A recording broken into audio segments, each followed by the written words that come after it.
Hey guys, welcome to question MM194 of the Maths Methods Fortify study guide.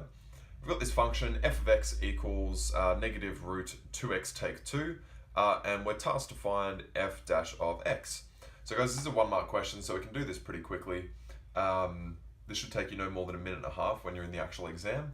So let's get cracking. So we know that f of x, I'm just going to rewrite this, we know that f of x is equal to negative root 2x take 2, and immediately we can tell that we've got this function here that's inside another function in the square root. So we need to use our chain rule, right? So we can say that f of x is equal to negative root u, where u is equal to 2x take 2, right? So we'll just pull that out and replace it with a u. If you're not too familiar with this, guys, just go back and practice your chain rule, and you'll kind of get used to it as you go.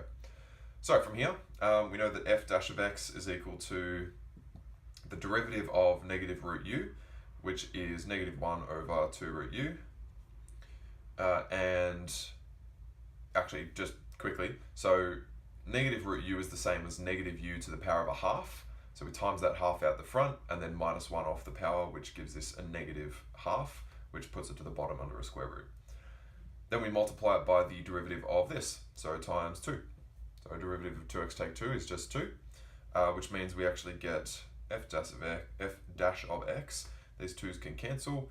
We get negative 1 over root u, but u is 2x take 2.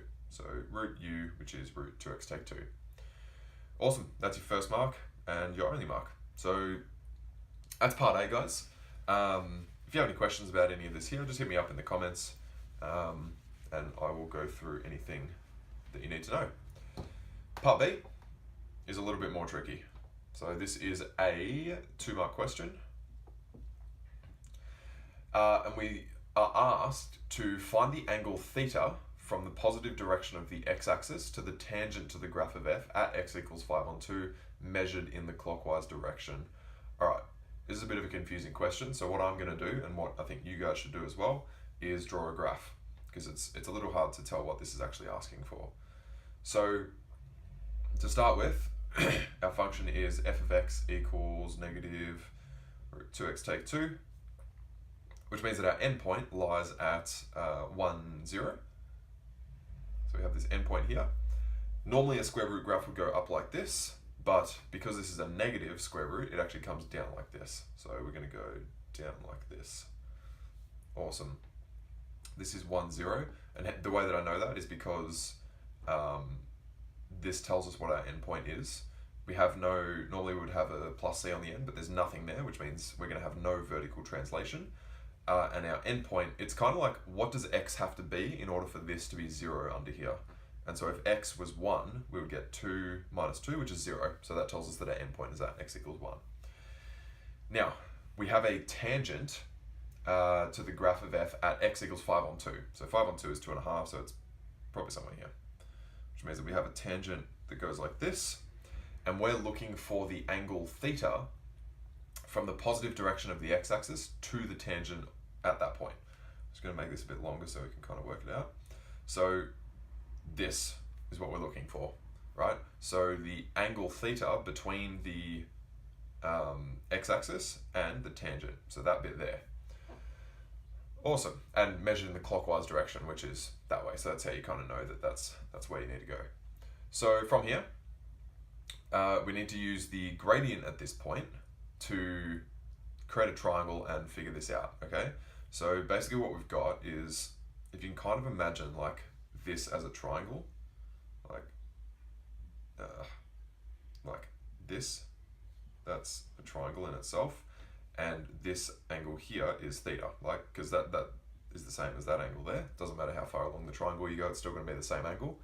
So we basically need to work out the gradient at this point so we can figure out the dimensions of the triangle. So we know that f dash of x from our previous question is negative 1 over root 2x take 2. And we know that our x value at this point is 5/2. Which means f dash of 5/2 is equal to negative 1 over the square root of 2 times 5/2 minus 2. Awesome. From here, we can see that we get negative 1 over 2 times 5 on 2 is just 5, and then 5 take 2 is 3, so root 3. So f dash of 5 on 2 is negative 1 on root 3. And from there, we can then say that this is the gradient, right? So we can say that this is our rise, and this is our run, okay? Which means that our triangle, this bit here, is actually going to have a rise of negative 1. So I'm just going to put a negative 1 here for now, and then a run of root 3. But although this is a negative rise, it's going down, the actual length of this side of the triangle is just 1, right? We can't have a negative length. So we're going to put a 1 in here just to make this triangle really kind of accurate. So we're trying to find out what theta is, which means that we can now use our trigonometry to figure that out. So we've got our opposite and our adjacent here, which means we can do tan theta equals opposite over adjacent. So tan theta is equal to 1 over root 3, which means that inverse tan of 1 on root 3 is equal to our theta. And our theta, in this case, and you need to know this, guys, without a calculator, what angle with tan produces a value of 1 on root 3? Pi on 6. So theta equals pi on 6 is our answer. Our first mark comes here, and our second mark comes here. Guys, if you have any questions about this, I know it's a little confusing, just chuck them in the comments below and I'll answer them as quickly as I can. Alright, I hope you enjoyed the video, guys, and I'll see you on the next one.